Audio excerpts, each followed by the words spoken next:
Chi è lui? Pippo, maschio da riproduzione da 15 anni. Lo stallone? Stallone, sì. Ed è un caso che si giri furtivamente vicino a questo recinto?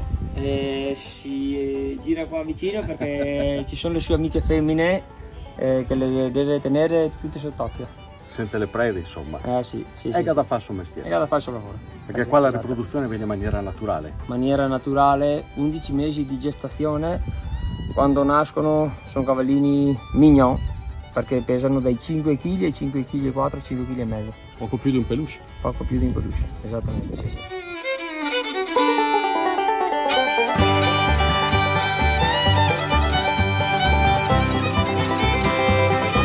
Ciao ragazzi, benvenuti nelle campagne di Tarmassia, una frazione di Isola della Scala, la patria del riso bialone nano IGP, giusto per capirci.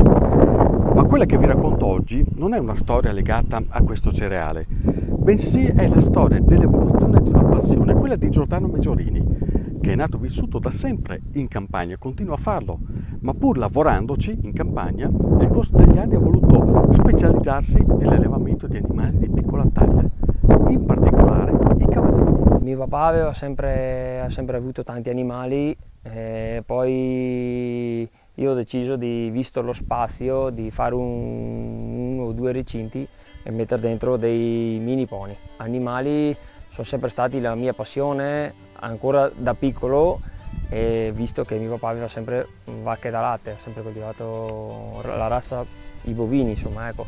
E allora era la mia passione andare avanti con questi mini pony. Sono una razza questi?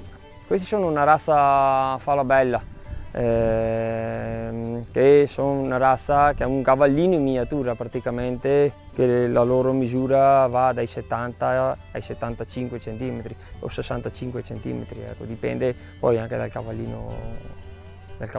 Quindi Stefano, ti faccio vedere quella femmina là che a giorni dovrà partorire, proprio al termine a fine maggio.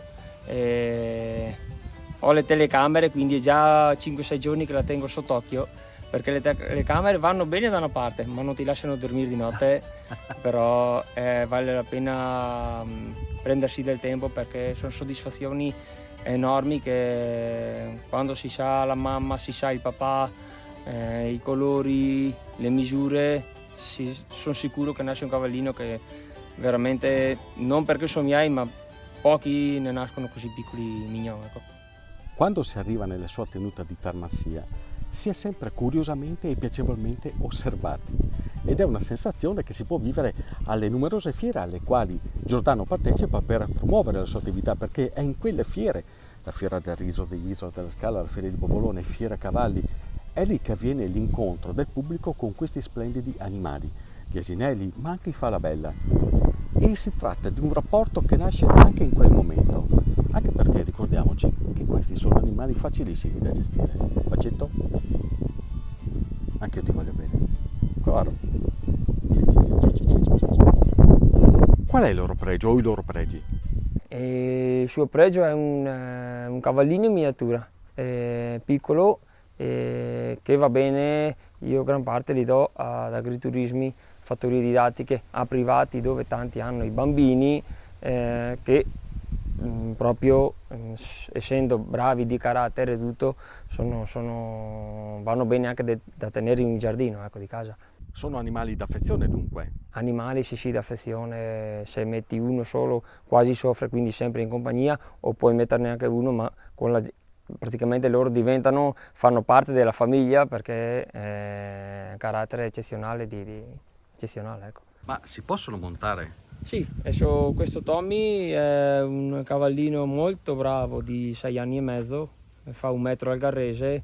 Lui porta i bambini dai 3 anni ai 8 anni circa d'età, mentre gli altri sono troppo piccoli, è impossibile mettere sopra i bambini, insomma. Non sono difficili da gestire, molto meglio di quello che si pensa, nel senso che loro non soffrono il freddo, anzi soffrono quasi più il caldo che non la neve, perché in base al freddo mettono su il pelo invernale, e poi primavera, estate, mangiando anche l'erba verde, è un aiuto nel perderlo. Che cosa ha significato per te fare questo cambiamento, seppure tu arrivi comunque dalla campagna? Si è trattato di un bel cambiamento. Io ho sempre fatto lavori di campagna, prima nei campi di tabacco, poi nelle vigne, e poi non riuscendo con il lavoro a starci dietro sia questo che l'altro, ho deciso di fare il passo e star dietro all'allevamento di mini pony o mini asinelli. Quindi mi sono un po' più spostato nel fare un po' più allevamento e tenerne più fattrici, più maschi da riproduzione e andare avanti con questo settore. Non è stato difficile perché già da 20 anni che li ho, quindi ne avevo sempre un po', siamo passati da averne prima 4-5, era un numero normale, siamo arrivati a 10, ho detto porca miseria, è un po' tanto 10, ma l'anno scorso me ne sono accorto che ce n'erano più di 50, ho detto aspetta che qua ci guardiamo un po' attorno, perché altrimenti poi non rientriamo più alla base. Io cerco di fare quelli che ho e che tengo, cerco di tenerli meglio che posso e fare i lavori fatti bene. Ovvio che tenerne tanti per poi non avere il tempo di stargli dietro non conviene, quindi pochi ma star dietro bene. Che cosa dà un cavallino come questo, chi ce l'ha? Ma un cavallino come questo ti tira via, nel senso, i pensieri ormai di questa vita frenetica, ecco, perché vedo che mio figlio da 9 anni quando viene qua non gli viene più in mente di prendere il telefono o iPad o varie cose, quando viene qua si dimentica tutto il resto, purtroppo anche della scuola, ma però è così, insomma, è così.